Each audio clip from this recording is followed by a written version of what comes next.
All right, so continuing on with some of my top stories, funny stories, caring stories of 20 years in practice. I had this little old biddy come in.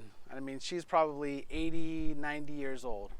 And she has a walker, and I'm thinking, oh boy, how am I going to help her? And so she strolls into my treatment room and sits down, and we go over her history, and she reveals to me she has pain radiating down her leg, which is never a good sign.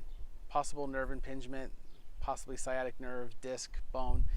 And she reveals in her history that she's had not one, not two, not three, but 4 spontaneous hip fractures, which means the bone is so fragile that she doesn't fall, she doesn't hit something, she's just standing and she had a fracture. 4 of them in her history.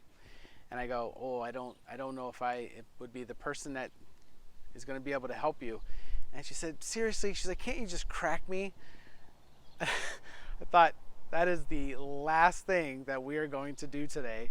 But let's get you an MRI, get you to your primary care, let's get an MRI. And I kid you not, as she walked out of my office with her walker, I was behind her making sure she didn't fall in my office, and I would be responsible in some way of taking her on as care with the patient. And I followed her all the way out and prayed that she found her way with help, but terrified that she said, can't you just crack something? And I thought, no.